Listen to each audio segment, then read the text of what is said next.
Hello, James here. I'm going to go back to my regular normal.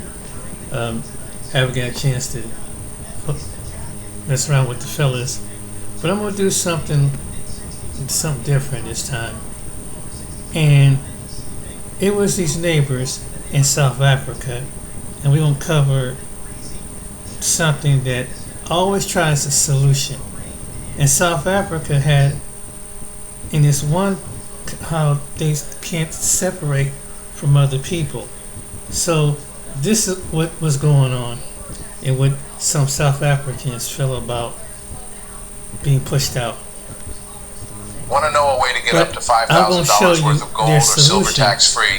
Stick so they around don't and I'll have show to you cry. how. First, They we'll don't have start to be with a angry. famous quote by Warren Buffett, one of the smartest and wealthiest men in the world. Be fearful. If you don't like it, then go back to Europe. To the world's smallest violin. Yeah, yeah. Give me a break.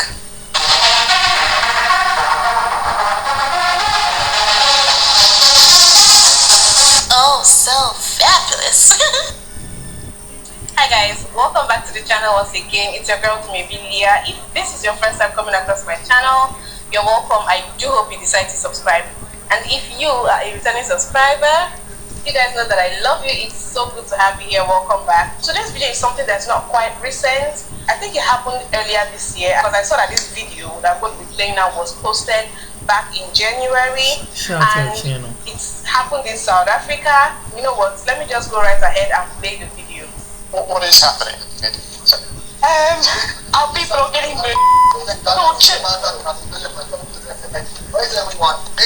Our people can't defend themselves. They're being burned with cooking oil.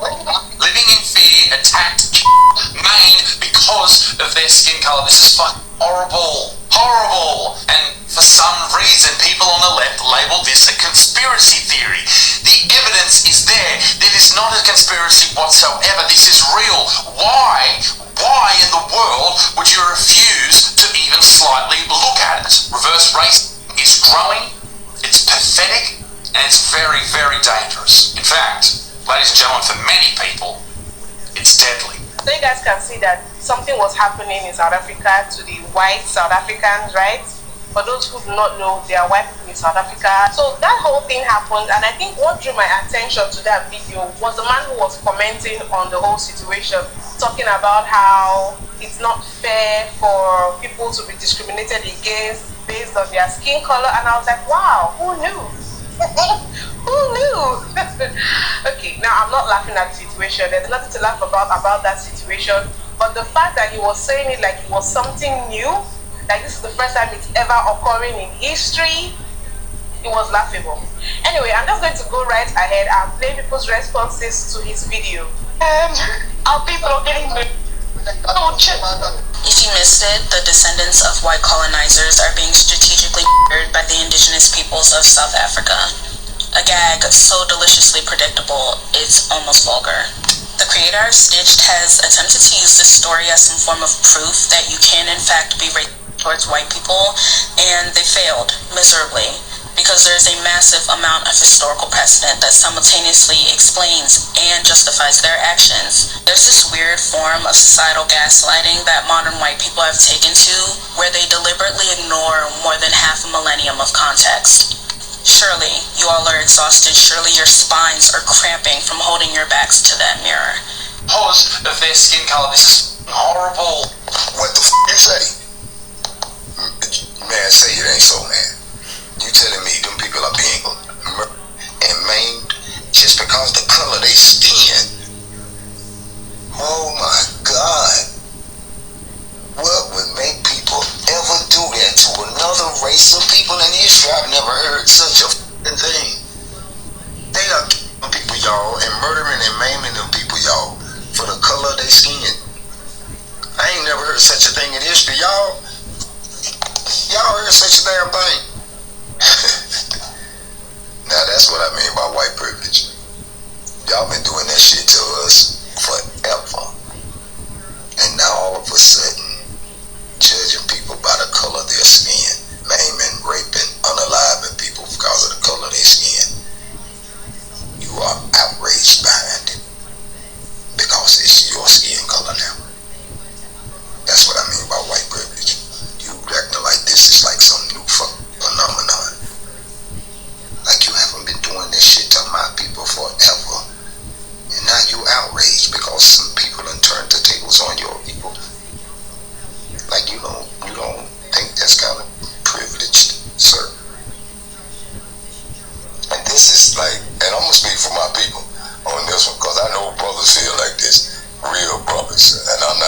drop the guns.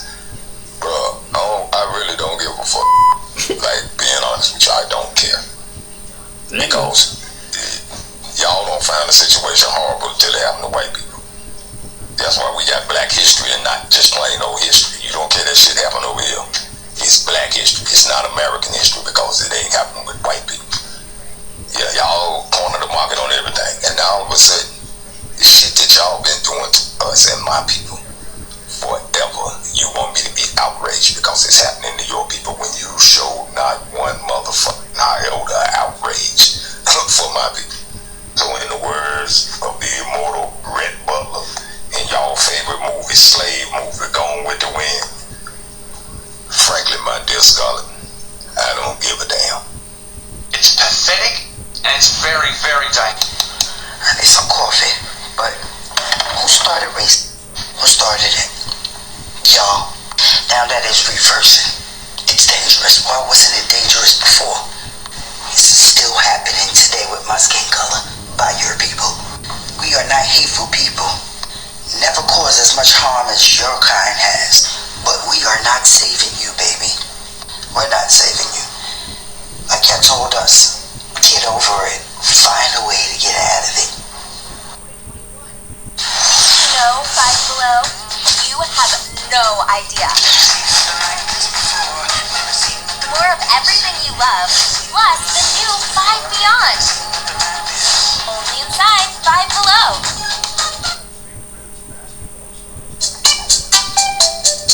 Evening.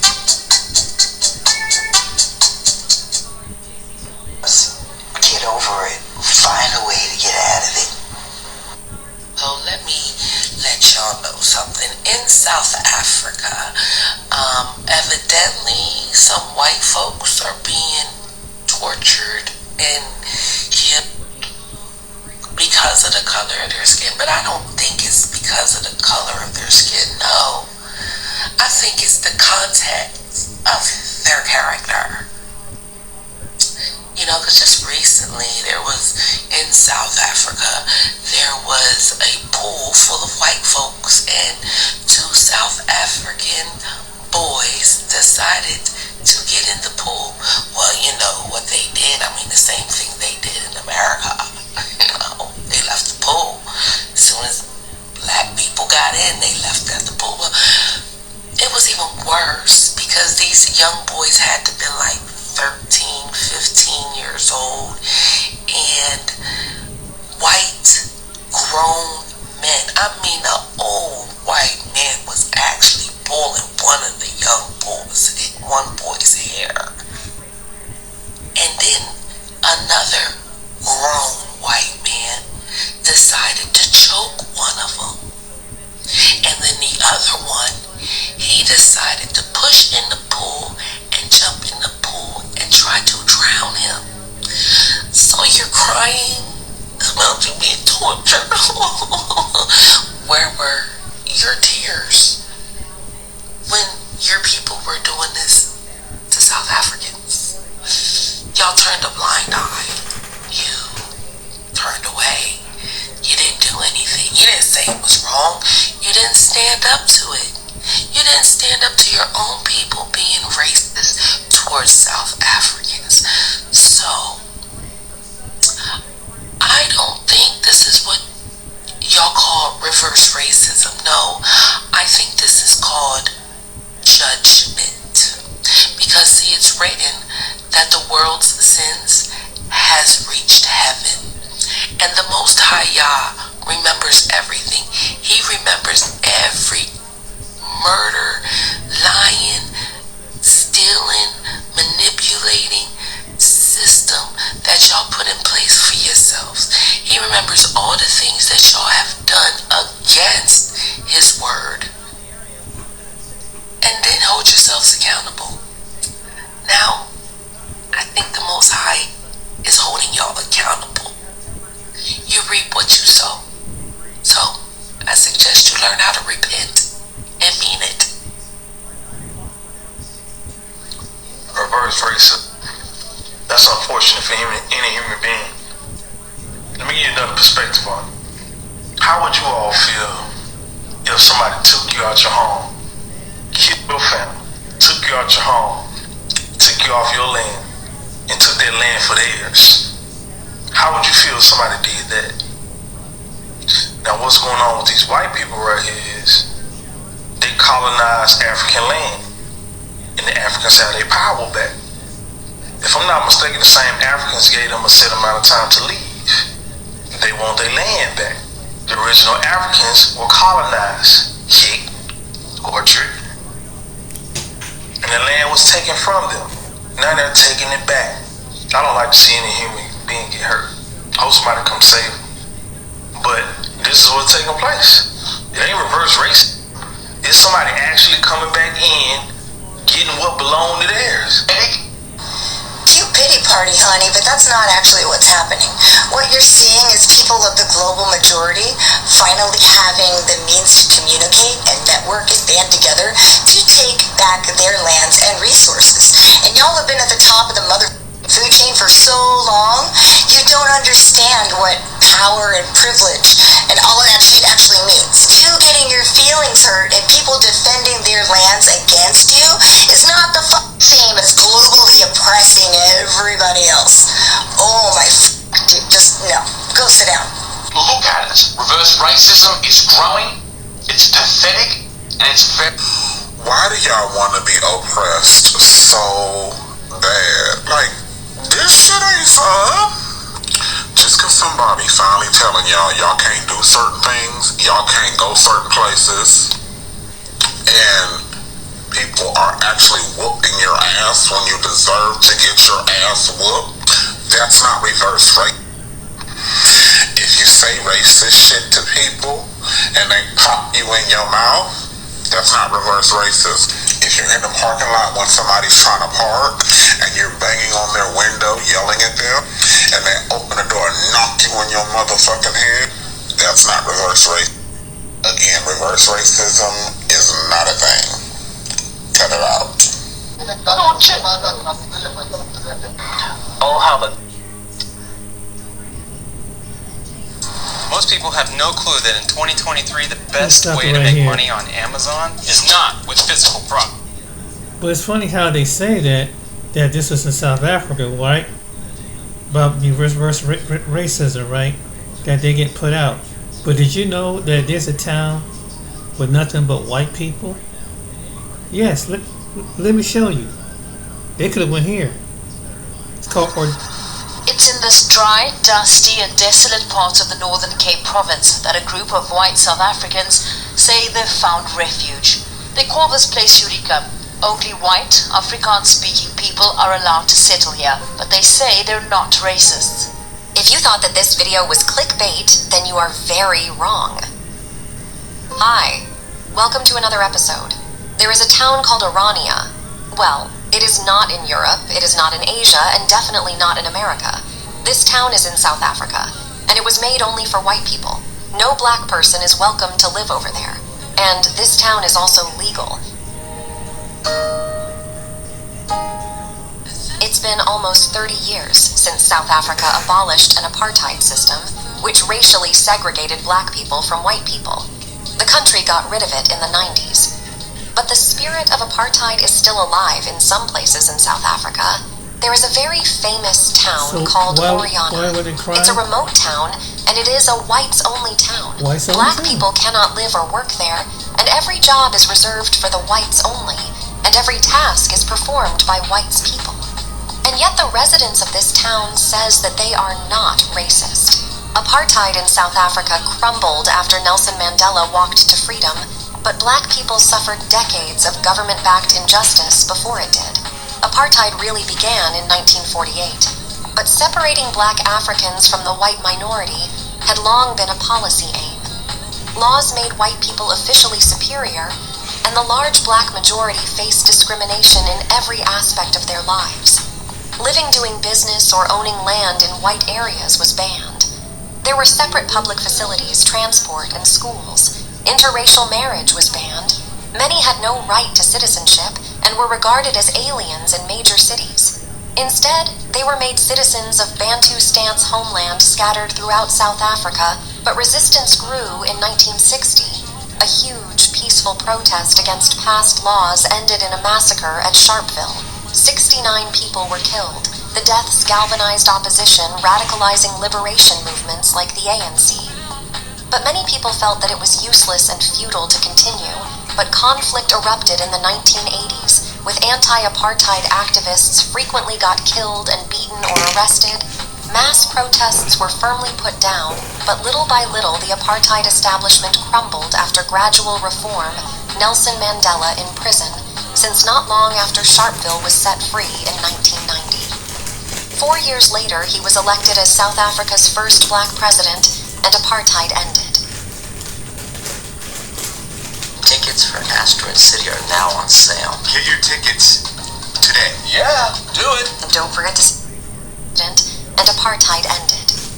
Now that you know the history of South Africa, let's talk about this white-only town. Well, the people who are from Oriana believes that they are not racist. They formed this community because it is a cultural project, not a racial one. And only Afrikaners are allowed to live and work there to preserve Afrikaner culture. By 2022, the population was 2,500. But the town has been experiencing some rapid growth, and the population had climbed by 55% from 2018. But living in the town requires an application, and it is based around being Afrikaner and fluent in Afrikaans. However, if you are black or Indian or Asian, you are welcome to visit the town, but under some serious rules. The first rule is that you are not allowed to stay. You can only visit and leave. This town doesn't even have police. They claim that they don't need police since they have no crime. South African currency is called Rand or ZAR, but Oriana has its own currency, and their currency is called the Ora. Do the people of Orania show any interest at this stage in integrating with the rest of South Africa beyond racial lines? Well, I can tell you this, Thembekile, that the more conversations I have with the residents of Orania, the more to me that integrating into South Africa is something that they're not averse to. But I have a pleasure now, Thembekile, to actually speak to young people. In fact, the young up-and-coming business people. They live here in Orania. So let's find out from them. Did you move here alone? And what interested you about Orania? Yes, I moved here 6 months ago alone. Am I correct? Yes. Where are your parents? My parents are still in Pretoria. They don't have any aspirations of coming to live in Orania? I think they might. It's their own choice. What attracted you to Orania? I want to start my own business. And this is the place to do it, yes, with only 1,600 residents? This is the perfect opportunity to do it. These guys are very serious about this. They plan to take its independence to the next level by generating their own electricity 24/7. They have already 900 kilowatt solar plant that supplies electricity to residents during the day. So, who is the leader of all this? Well, his name is Karel Willem Hendrik Boshoff. He is a South African politician, and he is famous for being the leader of the town. Nobody really knew him until he started this town. But he was also the provincial leader from 2003 to 2015 of the Freedom Front Plus party in Northern Cape Province. Even though Oriana is in South Africa and still under the South African Constitution, they have their own flag. The flag was adopted back in 2004, which is in the former South African national colors of orange, white, and blue. The flag is divided vertically, with a blue stripe nearest the hoist, which is approximately 25% of the length of the flag, and an orange stripe comprising the remainder of the fly. A lot of people think that these people are rich. Well, not at all. The average wage in Orania was estimated at approximately 94,036 Rand per annum in 2019, and that is about $4,900 per year. This amount is very low by white South African standards. The lack of cheap labor means that living in Orania is more expensive than the rest of South Africa. At the same time, unskilled workers are scarce. CNN reported that the unemployment in Orania was at 2%. But in 2015, a visiting journalist estimated the poverty rate was at about 70 to 80%. The town has a lot of unskilled workers, so people from all levels of society perform their own manual labor. The locals also work in unskilled positions such as gardening and waste collection. So, why did these people decide to move and form this white-only town? Well, some Afrikaners got tired of anti-white racism and hate crimes, so they decided to buy land in central South Africa and establish their own town, but now want it to be an independent country. Orania is basically a throwback to the apartheid era. I went there to see the town myself, and I'm not against what they are doing. But what I noticed is that these people seriously lack an open-mindedness, and they are very intolerable to black people. And it is also landlocked, which makes trade with the outside much harder. Trouble to black people. Even though I don't support what they are doing, such as to live separately, under the Constitution of South Africa, they have the right to live separately from the rest of the country. If they believe their safety and the safety of their family is at risk, then they are in the right to move to a safer location. But the town is very rural, and the young people seems extremely bored since there is really nothing to do over there. And some of the kids that I spoke with secretly told me that as soon as they grow up, they are going to move to the other side of South Africa because it's where the rich people are, and they like the fast-paced lifestyle of South Africa. Well, I know some people will ask, what is the South African government saying about all this? Well, the government don't really care as long as they are paying taxes. What funny is the fact that Orania is pretty self-sufficient as a town, producing most of what it needs, from pecan nuts to vegetables. It also rears livestock and takes care of its electricity infrastructure, yet it pays taxes to the South African government. Oranians are South Africans, and they pay taxes like any other South African citizen on a national and provincial level. However, they have their own local authority special status, even though they fall inside the area of a South African municipality.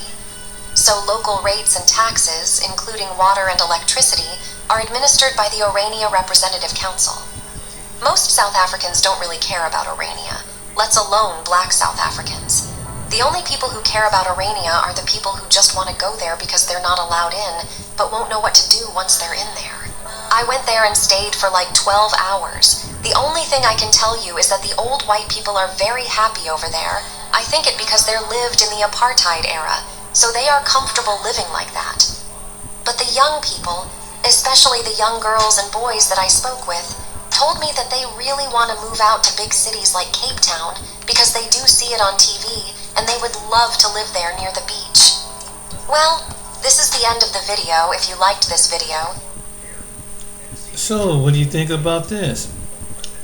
So, I don't understand the people over in South Africa why they were crying about being put out where there was an area where they can go and that they would have no conflict with the blacks that were over there because they got their own town. And I mean, wouldn't that solve the problem? I mean, is that what they really want to do anyway? I mean, it's not going back to where it was, clearly. So, hey, people going to do what they're going to do, and they feel safe around their own people. And you hear what they said. They want to feel safe around it. Damn, I can go back to the same page. But you heard it yourself. That's why they wanted it that way. But, yeah. But I got something else to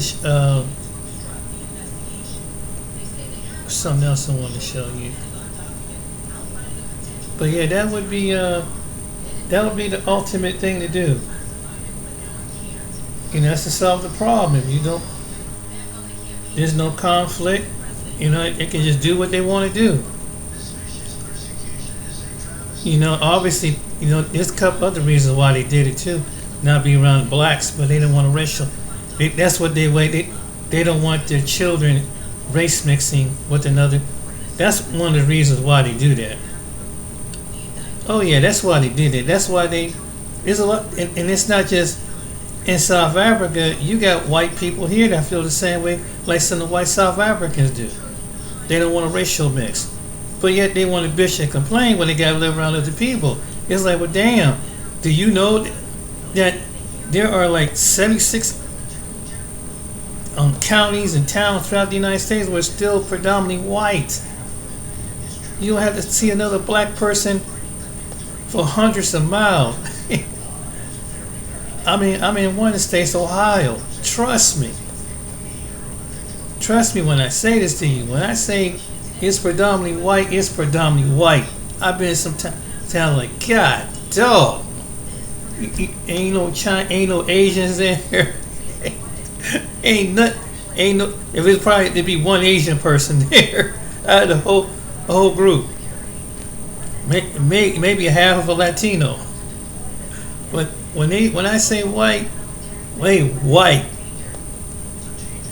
And I mean, that's why I say, hey, if it's the subconscious way of people making you that just, And I have made videos about this. In fact, it's white cities in America, and it's white countries where there's nothing but white is. And it's just in America. Then you got cities over in another place. So it's not like if you're a white person and that bothers you, you ain't got no. What's there to complain about? I mean, really. But check this out. Otherwise, you wouldn't have to happen what this one went through. This recent case. Because there was some black kid playing in a yard. And she would live until area was white. This wouldn't happen. This is where we're going to rock out in the meantime until I figure out but she said it was the kids, but it was black kids. I like to say thanks to all my subs. Anybody who watches the videos, clicks like, comments, shares. Anybody who has donated to the channel or purchased the masterpiece, The N-Word is No Secret in the Service, I appreciate you all. For more information, just look in the comment section. You'll see the pinned comment and you'll get all the information you need right there. And please do join the email list. Please, if you have already joined the email list, that means I already have your information. But if you have not joined the email list, please scroll down on that comment and click to join the email list. Anyway, let's cook. Okay, let's get into it, y'all. We got to talk about these angry white neighbors, okay? Angry white neighbors. So for those of you who followed the previous Runaway Slave channel, you know that I created various videos or stories, on that channel about white neighbors who violently took black neighbors out, violently took their lives. Tariq Hudson in the state of Maryland, Sensei Reed in Ohio. I think Sensei Reed was 13 years old. And many of you all are familiar with this latest story out of Florida. A sister by the name of A.J. Owens, mother of 4. She was violently taken out of here by her bitter white neighbor. People, the thing about this is, it's a very common thing. We don't get half the stories. We don't get half the stories. It's a very common thing, Now, we know that people are going to be violent in their neighborhoods, especially in certain places where there's low income, people are poor and upset, and miserable, in predominantly poor white neighborhoods. White people are going to kill white people because that's white people live there. In these black hoods, we all know black people are going to kill other black people. Violence is an American pastime. It's going down. That's true. Now,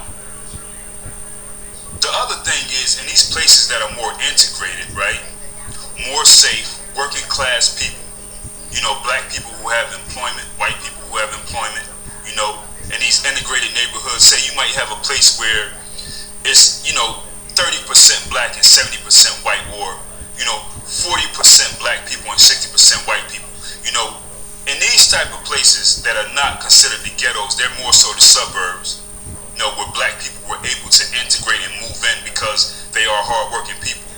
You don't hear about black people taking white neighbors out of here. You would not hear about black people taking white neighbors' lives. You will only hear about the opposite, which is much more common. White neighbors taking black children's lives, women, fathers, men. That's what's going down. Now, the reason why this is happening, y'all, the reason why this happens is simply this. Number one, white people do not want to live next to black people. They don't want to walk their dog in the morning and see black people. They don't want to see no black kids waiting on the bus stop in the morning. They do not want to live next to black people. That's just how it is. co-worker, they may be your sports talk buddy at work. You know, you may sit in the break room by the water cooler, the coffee pot, whatever at work, chat it up, may appear to be a friendly conversation, but I guarantee you, 90% of the time, when it's time to go home for the day, black people are going to go one way, white people are going to go the other. You know what I'm saying? And I don't know, for people who are listening to this, if you live in the DMV area, the DC, Maryland, Virginia area, that's the most clear view of this. You know, the DC area is probably the only area in America where there's an influx of black people who make a decent living that live in the suburbs. It's probably the only place. I'm talking a lot of black people. Yeah. I'm not saying that black people can't live in the suburbs anywhere else. I'm saying a lot of black people that make a decent living, whether they work for the government, a government contractor, whether they're in the military or whatever, a business owner, I don't know. They make a decent living and live in the suburbs. But when you work in the DC area, you go around to these government buildings, around these professionals, you know, other places like that. You know, certain places where you might see a lot of Negroes in there cooning and acting buddy-buddy overboard with white folks, you know, tap dancing and, you know, putting on fake smiles, you know. And these same people are usually, who do this cooning, they usually act uppity around other black people. You know, these are the Negroes who like to be the big guy at the family cookout, you know, when their poor relatives come from wherever, you know, from Baton Rouge or, I don't know, anywhere, Philadelphia, New Jersey, wherever, you know what I'm talking about. Black people, you know what I'm talking about, man. You know, you always have that uppity Negro or a couple of them, you know, trying to act like they're big time around poor black people who may be their friends or relatives. That's just how it is. But these are the black people who are usually at work at these jobs and, you know, cooning and yazza balls and stuff like that. I've seen it, you've seen it too, you know. But here's the thing about it. When these black people are at these jobs, you know what I mean, doing their little coon shows, their minstrel shows for white people, but trying to act uppity around other black people who may not have the opportunity, you know, to have what they have, might not have the opportunity to have the car, they have the house, the career, the food or whatever, acting uppity around them. You know, when it's time to go home, you'll see these same coon buck dancing Negroes going one way, and all the white people that they butt kiss and praise for going the other way. I remember having a conversation with this confused, uppity type Negro in Washington, D.C. one time. You know, somebody that made a lot of money, you know, had a good career, liked to flex on other black people because, you know, they were poor, he had more than them. You know them type of Negroes I'm talking about, y'all. And I said to this dude, I said, yo, since these white people here, you know, they so much your buddy and you okay with them and this and that, how come none of you Negroes, I never hear that you live in their neighborhoods though. I never hear y'all say that you seen such and such at a student-teacher conference or a town hall meeting. I never see that. I never see you uppity Negroes who here, you know, showing off and trying to act better and, you know, and buck dancing for these white people. I never hear you say that you carpool with them. You know what I mean? Or y'all kids play on the same local Pop Warner football team or basketball, baseball, track club, swimming. I never hear you say that. You know what I'm saying? And the reason why that is, y'all, is because what they don't realize is, they do deep down inside is, you could be buddy-buddy with these people all you want at work, whatever, you know, whatever you do, your fake, superficial friendship, you know what I mean? You will never ever meet white people who will say that they want to see black people as their neighbors. It's not going down. You can serve them their Starbucks, their food, they can smile at you, give you a tip, work with you, go to the football game, high five you, whatever. They do not want to see you as their neighbor. That's just the way it is. That's as American as apple pie, baseball, and racism. It is what it is. Because white people don't see black neighbors as a sign of success. It actually makes them miserable. That's only us. Only we do that, you know, when we move around white people, you know, we feel more successful. But that's for some other reasons too. It's kind of understandable, but a lot of niggas get caught up, you know, in Caucasian hypnosis because of that, and that's dangerous. You know, that's the dangerous part. But I kind of get it, but that's the dangerous part. You know what I'm saying? So the thing about it is, y'all.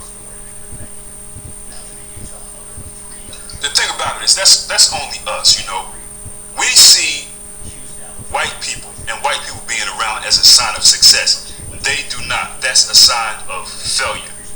So I actually had a conversation with a couple shine bones one time, and I said, you know, if you're so uppity and good, why don't you live where them white people live at? Them, you know, you're a high-ranking government employee. Why don't you live near the other high-ranking white government employees? Okay, like I thought. Because white people see black neighbors as a sign of failure.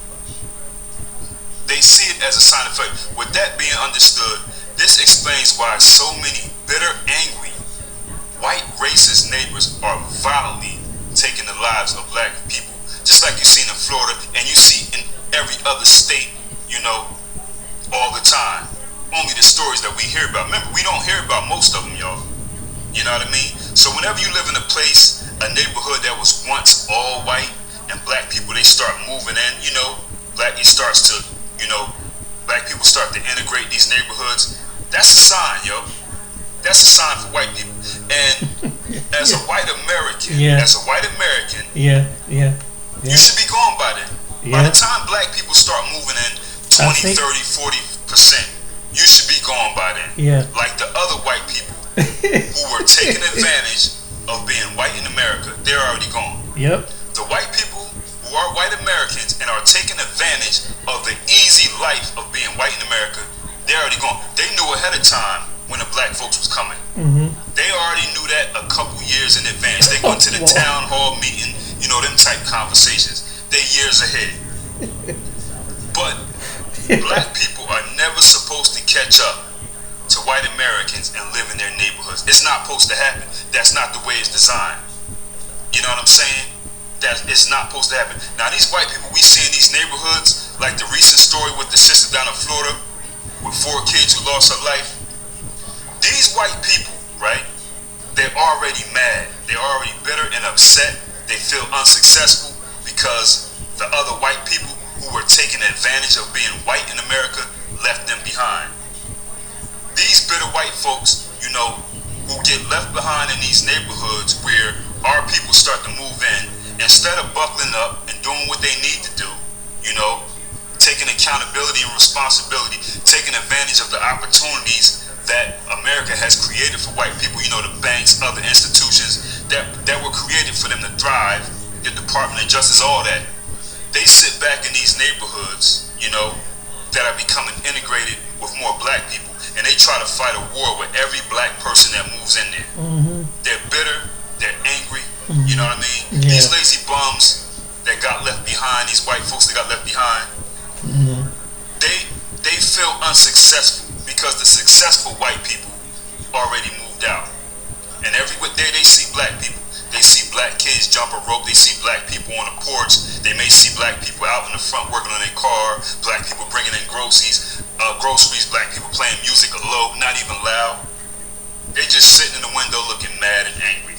It makes them feel like a failure, y'all. They really know deep down inside that you're a white American and black people who have been deprived in every way by every institution, who have to pay more money for everything, who get denied, who don't get a fair shake at human resources at jobs, you know, who get 2 and 3 times the prison sentence time for breaking the law than you do, who get harassed everywhere they go just because they ain't white, passive aggressive behavior, all this other stuff.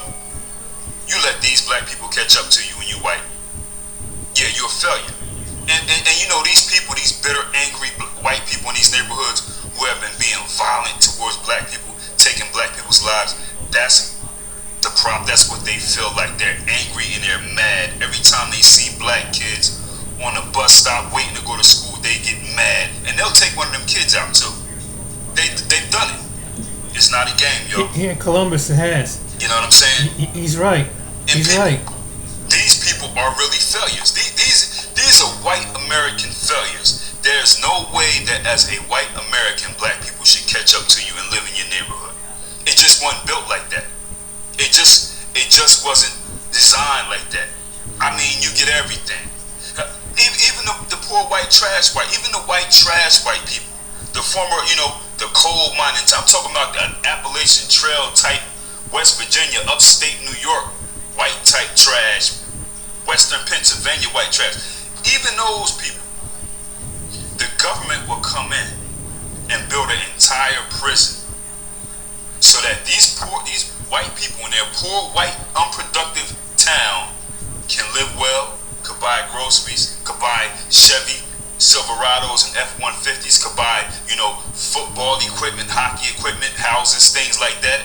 The government will come in and build an entire prison, an entire industry. Mm-hmm. You know what I mean? State, federal, local, whatever, just so these people can thrive. Yeah. You know what I mean? Because that's what they do for white people. Yeah. You know?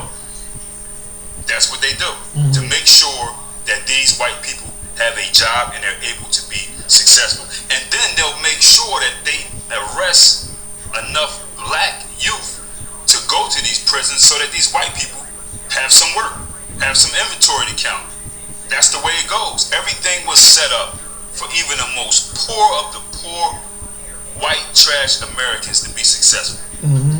So if you get caught up and you live in a place and you white where black people are moving in, you are one unsuccessful loser. And instead of doing what you have to do, getting off of drugs, getting yourself together, finally selling the house that your parents, your grandparents lived in the 1900s that you have free.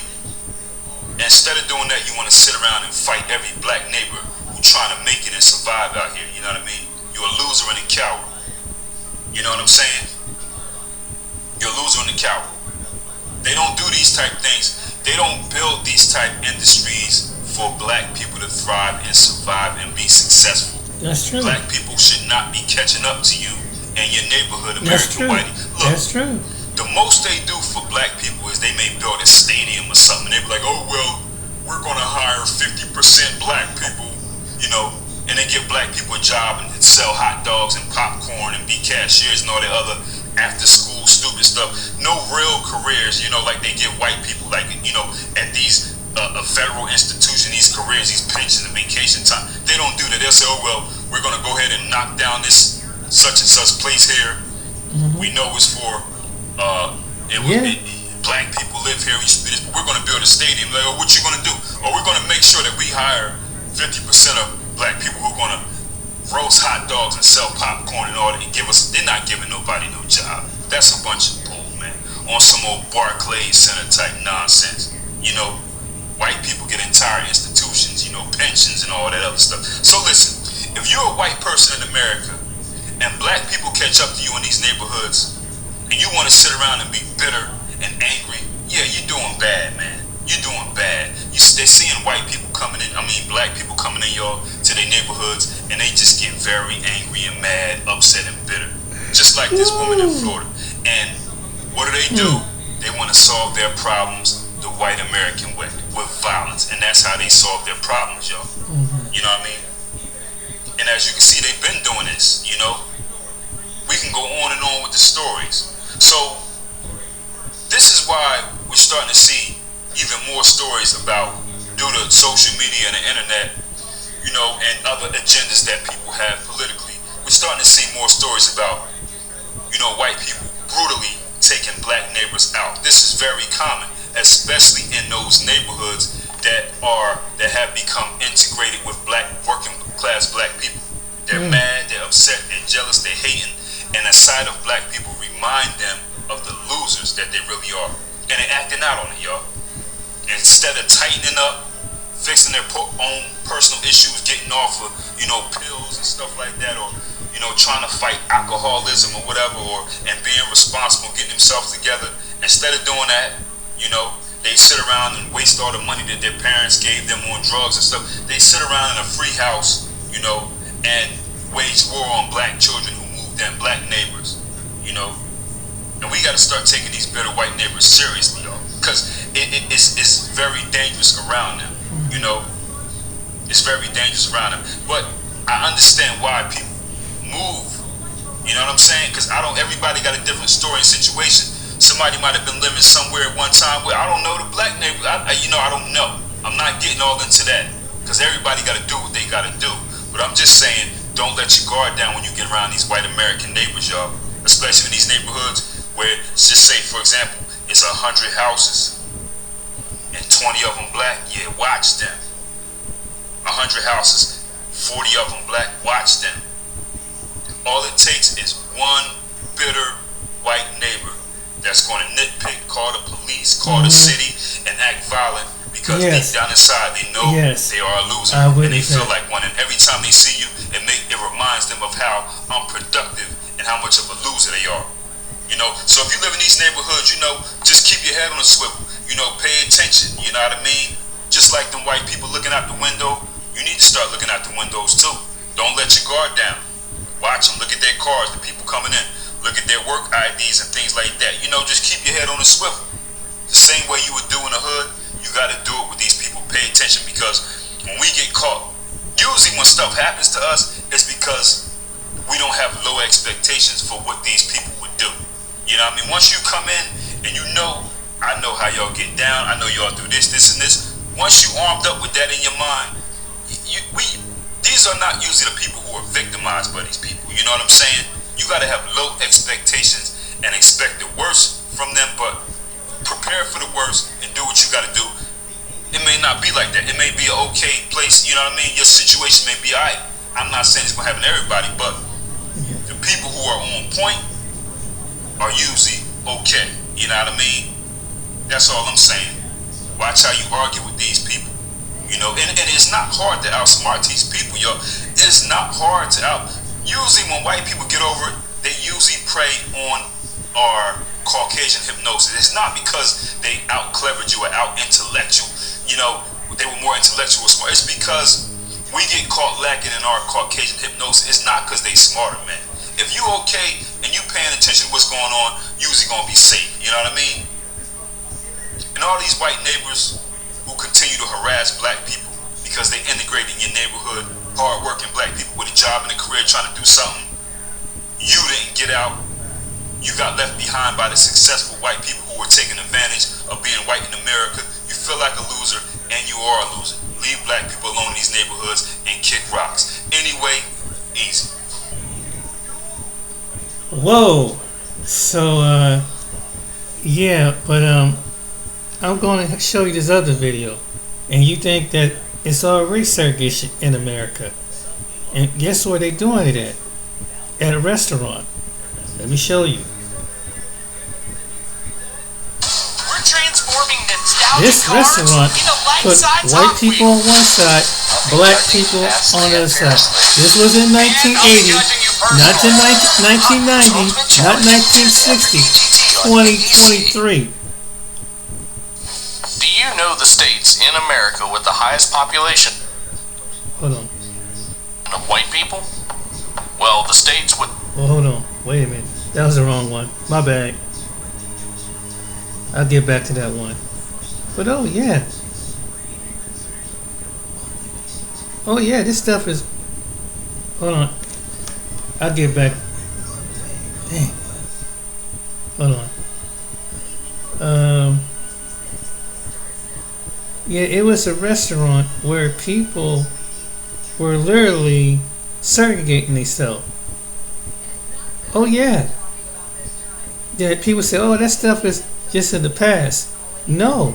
In parts of America, they still segregating. I'm going to show you my point. That in this restaurant, all the black people were on one side of the restaurant, and all the white people were on the other side of the restaurant. And someone took a camera, and they took a camera. And this was, I believe this was in Texas somewhere, if I'm not mistaken. Oh yeah, ladies and gentlemen, this stuff is, oh, this shit's real. People say, oh, the past is the past. Who told you that?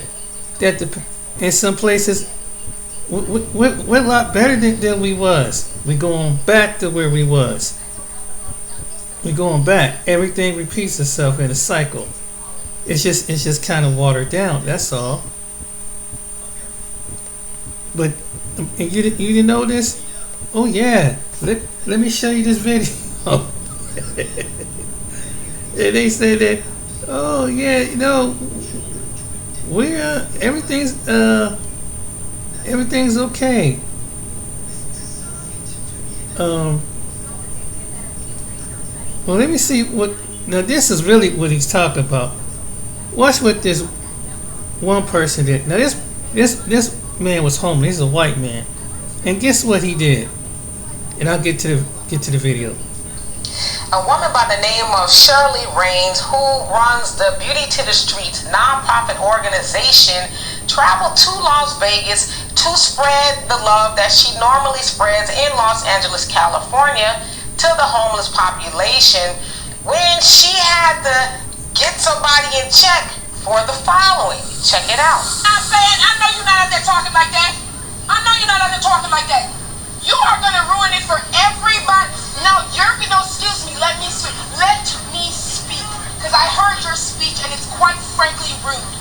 You are over there, listen, sir, we drove all the way from Los Angeles. Don't lean on that, don't lean on that. Let me finish. You are responsible for you. You being the only white person in that line, we have lived that plight all our life of being the only black person in the space not feeling protected and safe. We are not here to hear your cup of tears. Stand in that line, do the best you can. Do not come over here bullying us. And the fact that you would pick up that phone and call the police because you think you're not being served properly and stood up for the rest of these people in the heat, I find it quite frankly selfish and rude. And I have nothing else to say. If you call those police on those people, I hope this community comes for you. That's rude. We are not here for you. We're here for all of you. And you're making it about you. Walk away.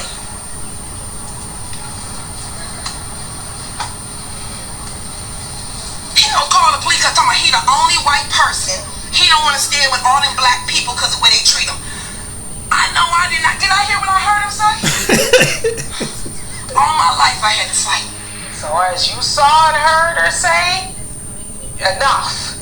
You will not disrespect us and everybody else in this line because you were white and you feel like you're not being treated right. And so I'm going to say this. There's not really a whole lot else to say other than what she said because she's absolutely right. There she is out the goodness of her heart helping the homeless as she does so often. And she has to stop and deal with that. So my thing is, how are you homeless and racist?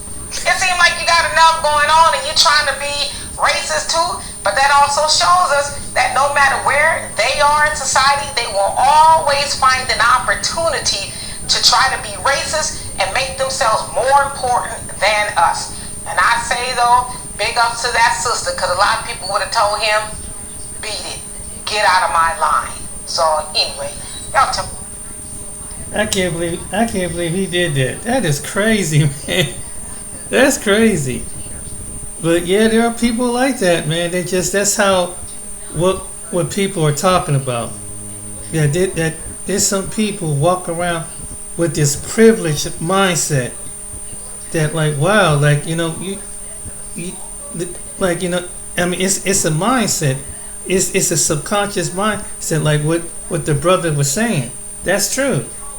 Like they feel like they're a failure, and when they see black people, it's like what he said in the video that when they feel like I do believe some people feel like they're a failure. Like wow, man, it's like, you know, geez, it's like it's not like there's not other places in the country you can go to be a white person. If that's your mentality is, you know, and you feel that kind of way, there's a whole place you can go. And if somebody help you out who was white, you know, who looked just like you and put you in and maybe put you in your place or put you in first place. But I mean, it's just that it's the mentality that, you know, black people, we have had to just shut up and had to endure. And it's like just let them do it. Now it's like the tables are turned. It's like, you know, some people really showing their ass. Excuse my language, but it's the truth. I saw this video, and I kid you not, this restaurant was segregating black and white people in 2023.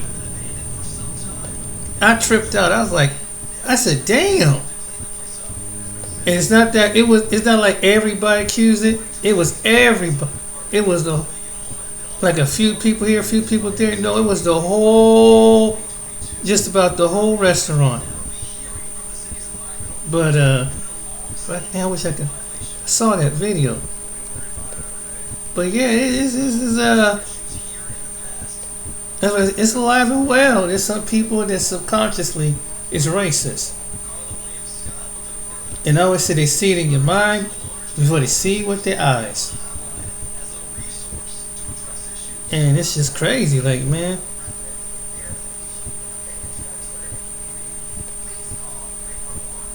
Yeah, wish I could find it. Yeah, this video gonna be kind of long. It's got past the 50 mark. But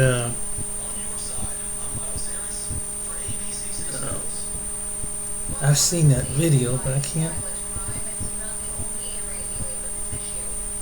I know I had that. You know, you have a video. I'll find it here.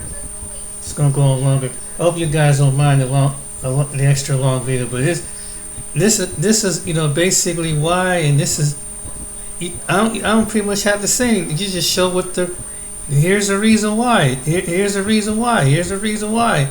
You don't have to say that no more, because like the one video answered for the other. Well, why are people doing this? Or why are people doing? Well, let me show you why people are saying that. Well, this video will answer this video, and even though that this person may not know this person, but that's why I kind of edit and show you the response to that video.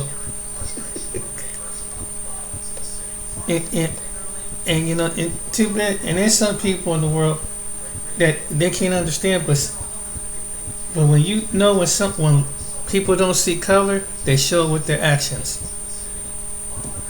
Somebody don't have to tell you that they don't like a certain people. You will see it in their actions. Somebody don't have to tell me, I like black people. I see it in your actions. Because what you're saying to me is just words. Displaying is one thing, saying is another thing. And that's how I look at life.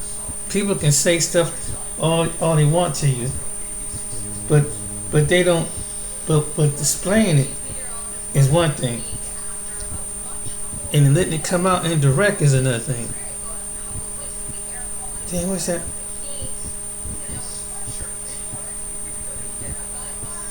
But yeah, it's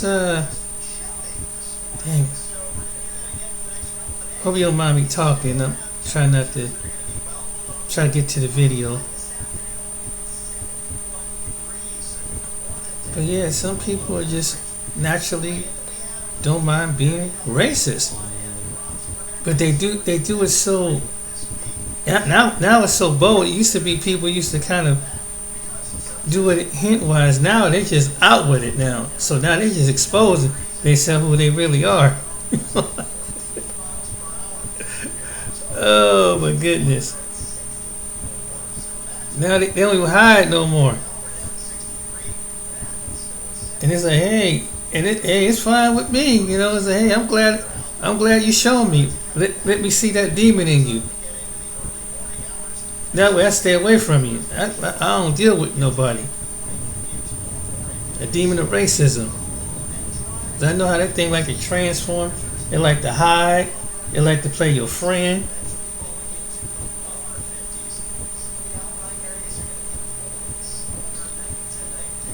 But hold on.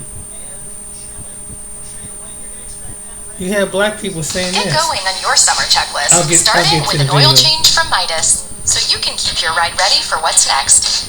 Make the trip before the trip to Midas and get $20 off a full synthetic oil change. Request your appointment at Midas.com.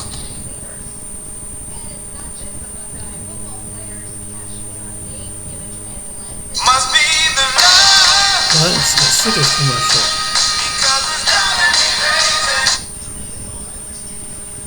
Never intended to reconcile the differences between black and white.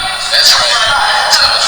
We fared better under segregation than we are faring under integration. Many of you in this room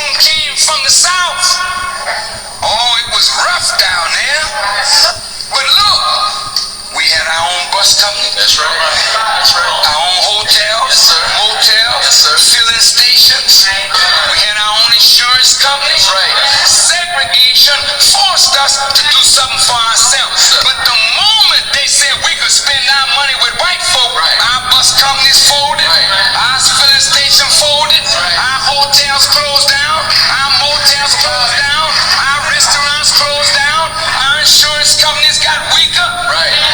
We didn't gain. No, sir. The Jews gained. That's right. The sissies gained. The women gained. That's right.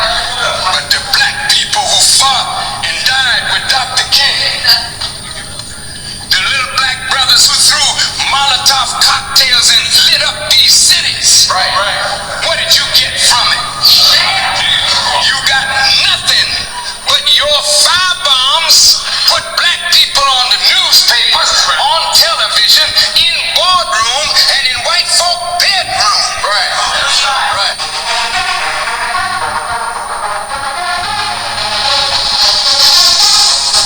Oh, so fabulous.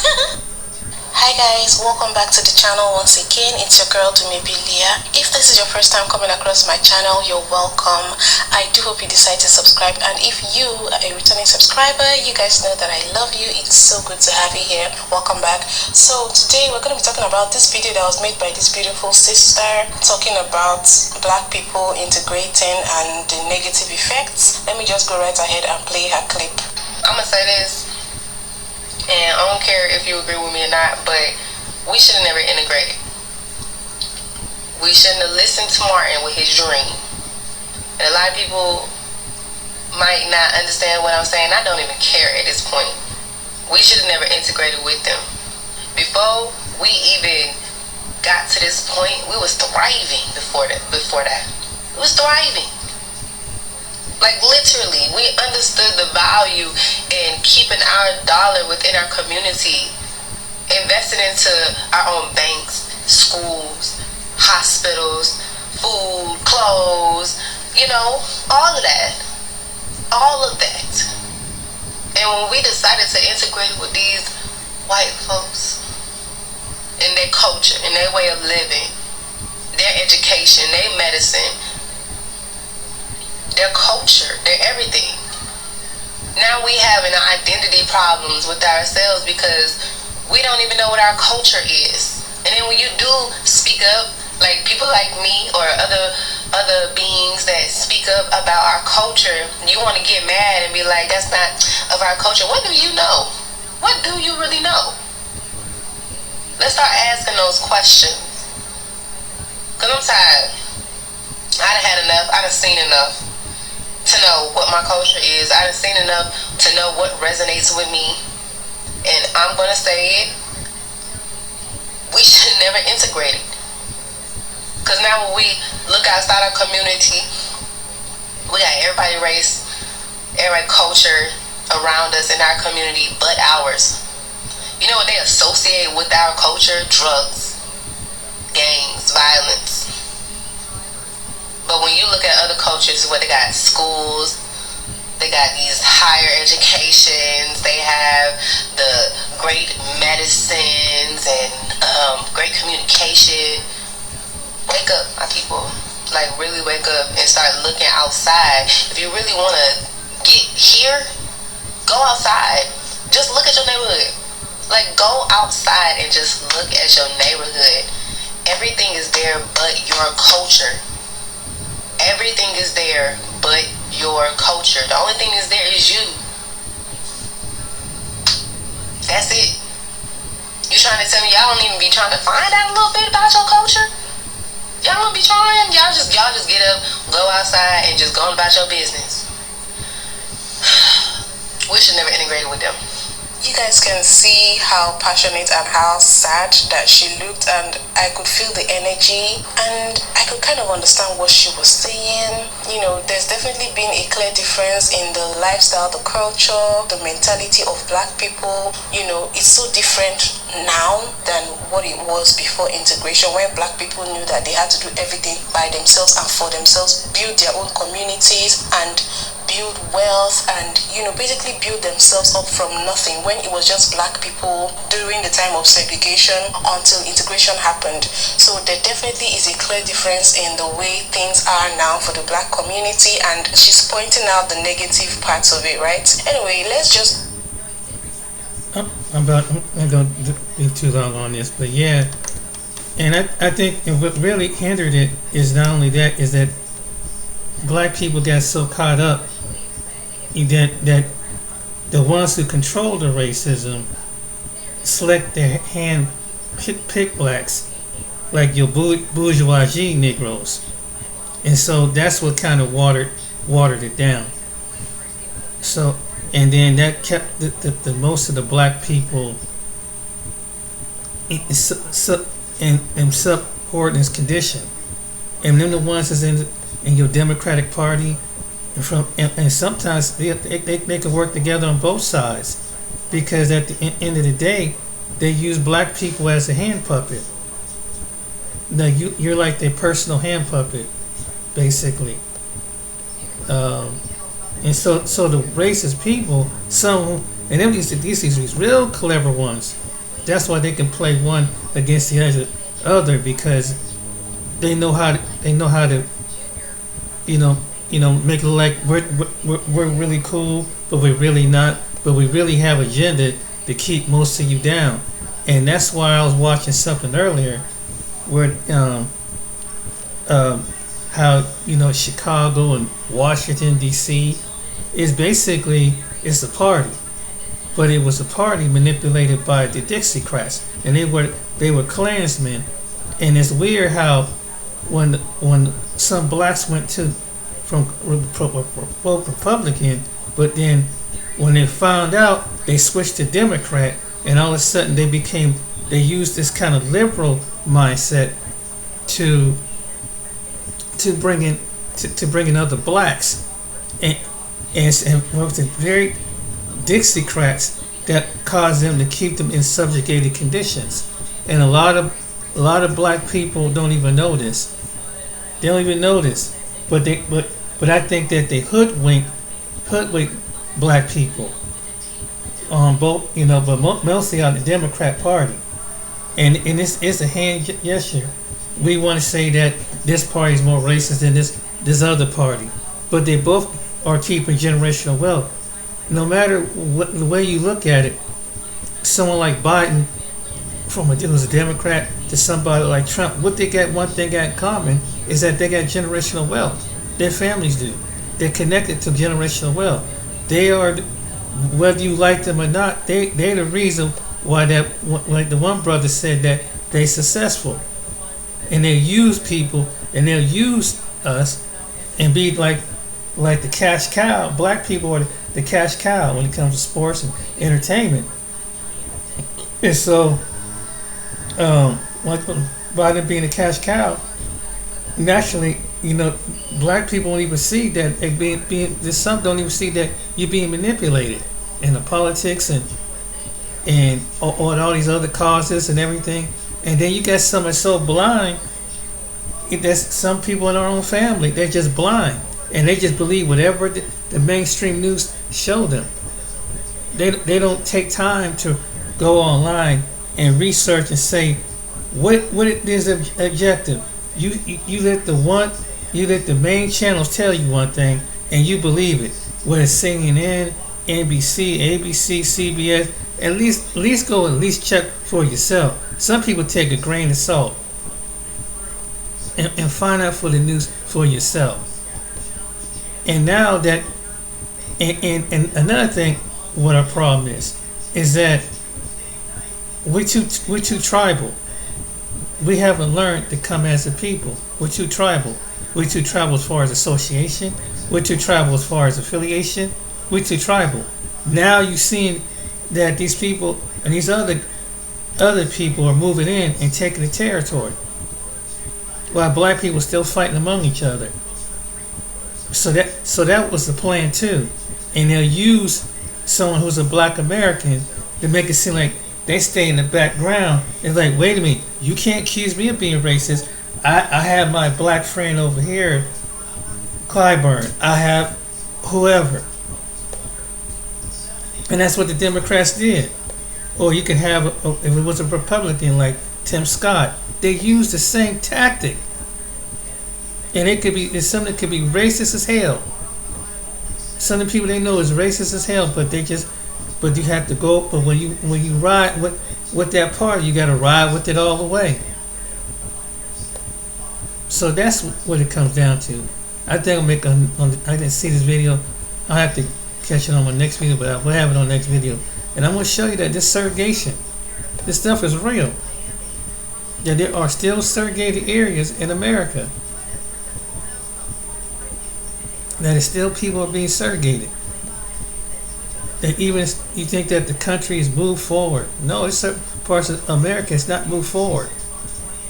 There's certain towns in America. We're still technically segregated, and we're going back to being segregated. You know, it's everything has a, it's like a clock that goes right back around, and this stuff is going back around. You know, but maybe in small bits of area, maybe people are getting along as individuals and human beings, but as collectively, it don't seem like it, because everybody wants to know who's gonna get that resource, and who got the political, whoever got the monetary, they control the politics, they control everything. And once they got that in, and by the vast numbers, black people, you're being pushed out. And even though you have a black caucus and everything, or a black representative, that's just the face. So the majority can't say you're being racist. No. We ain't being racist. We have a black mayor. We have a black police chief. We have a black this, and we handpicked them. Oh, here it is. Before I go. Bellator returns with Vadim Nemkov facing Yoel Romero for the light heavyweight championship. So you say time, watch this. So there's a video out of Mississippi, and this one sister is going to point out something watch that this. I think that Texas. black people really need to reevaluate. Let's go real quick. And Bears, y'all look, all the blacks over here, this in Bears now. And look at here, and they got all the whites over there, up in Bears. So it sounded like she said that they were in berries. And those of you from Mississippi, Florence, Mississippi, you probably know that particular location. This is my problem with it. Now, some people may be like, oh, good, shoot, I'm cool. I'd rather be with black people anyway. Let them be over there. This is my issue. My issue is they're cooking your food, okay? So if they feel that way about black people, why would you want to eat food from those people? That is the problem. We as black folk need to get back to either cooking at home and gathering our families at home and friends at home, like we used to forever, or if we're going to go to a restaurant, at least go to a restaurant that actually has some decency and respect for black people, or preferably if we can find a black-owned restaurant that we can patronize, if we can find one, right? Because we know in a black-owned restaurant we wouldn't be treated that way. We should not ever sit down and eat in a place where they're telling you white people over here, black people over there. You cannot cook my food at that point. No, because you don't like me. If you don't like me, I don't know if you're gonna spit in my food, if you're gonna poison me. I don't know what you're gonna do. Exactly. I don't know. So I don't see how black folks can sit there comfortably and eat from those people. I couldn't do it. Ladies and gentlemen, I could not do it. And it's not that I want to be all in the mix with them folks, but it's just the principle of the whole thing. They favor them, they can't stand you. That's what it is. So stop eating places like that. That doesn't make sense. You act like those people got some food that you can't make, or go get from a black-owned establishment. You ain't tell me they don't have no black-owned establishments in Mississippi. In Florida, Mississippi. I know better than that. Mississippi got a lot of black people there. Yeah, so I know black folks will open up something. Don't give me that. But y'all let me know what y'all think about, this situation here, because, black folks, you became way too trusting of these folks. The old people told you, you don't want them people cooking for you too much anyway. They told you that, but y'all don't listen. Listen, I saw this in 2023. That's still going on. That's why I said things ain't changed. And silly enough, black people still eat down there. They were doing it in 1950s and 60s. not serving blacks, and black people still go in there. You see the mentality, how some people are, but and how some, it's like wow. And like he said, why would you trust somebody that could put spit in your food or put something in your food? I mean, they could be doing that. Oh fucking old nigger. I mean, they could do something like that. I just don't understand that. And like you said, what about you know, what about black owned? It's like, really, you know, that someone got some mama or papa ain't got no juke joint down there. Come on, man. Come on, Mississippi. Come on, Florence, Mississippi. I mean, wow. But yeah, that's the mentality. That's one of the reasons why we're in the condition that we're in, because mentally we're slave. We are mentally slave, and we got to be around that. And when they put the image of the, I hate to say it, of Caesar Borgia, white Jesus, that did it for black people, and put Santa Claus, the image of Santa Claus and white Jesus. That's why I believe sometimes black people don't want to go.